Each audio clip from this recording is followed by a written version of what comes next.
Pričakujem, da bo sam minister in ministrstvo opustilo tem pripombam. Mislim, da je v.d. direktorja medijskega direktorata Ivanovem že nakazal to na razpravi na državnem svetu, češ da pripombe, ki prihajajo, nekako niso relevantne ali niso konstruktivne.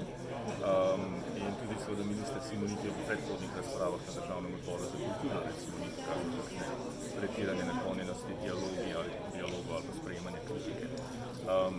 Kar pričakujem je razpravo tako znotraj koalicije, razpravo seveda v parlamentu na relaciji različnih strank in na vse zadnje tudi nekakšno vlogo predsednika države. Predsednik države prihodnji teden bo organiziral posvet o javni radioteleviziji.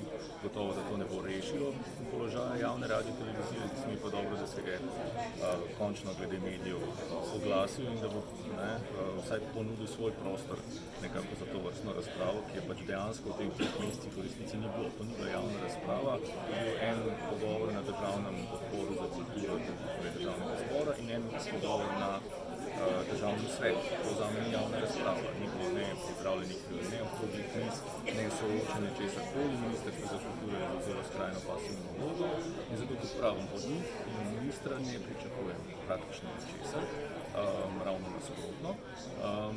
Pričakujem pa in zdi se mi nujno potrebno, da seveda, če že ne SDS, da vsaj koalicijske partnerice ugotovijo, da ti medijski zakoni dejansko niso neustrezno napisani, strokovno gledano, niso ustrezni z pravnega vidika, niso ustrezni z vidika evropskih pravil in evropskih direktiv, ki jih kršijo.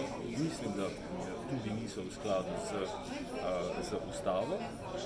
Skratka, tukaj je vrsta vidikov, potem so seveda strokovne vprašanja, slabe definicije, slabe opredelitve, luknje in tako naprej. In potem seveda pridemo še do dejansko možnosti oziroma velikega tveganja korupcije, ko govorimo o tem, da se zakon izkorišča za povzročanje škode in uničevanje kritičnih medijev, kot so komercialne televizijske postaje Pop TV, naprej, kot so radijske mreže in kot so tiskani mediji, ki jih kot da jih v zakonu praktično ni, kot da so zaradi strani države prepuščeni še nadaljne nekakšne smrti oziroma temu, kar se očitno želi, ker v drugih državah so zavzeli proaktivno držo pomoči vsem medijem.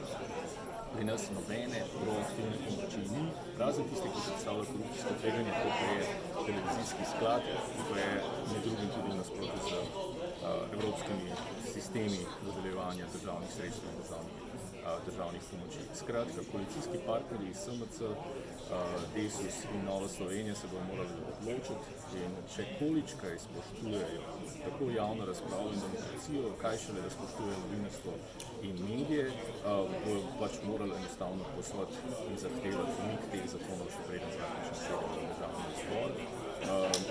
Torej, tukaj ne gre za neka ideološka vprašanja, tukaj ne gre za vprašanje levo ali desno, ampak mislim, da nekdo, ki za zakonom želi povzročiti samo škodo, nobene koristi, nobene pomoči, ne rešuje nobenega sedanjega problema in ustvarja nove dodatne probleme. Mislim, da si ne želimo takšne zakonodaje, takšne neželjene zakonodaje, kot je rekel profesor Strihar. To ni zakon o medijih ali zakon za medije, to se zakon proti.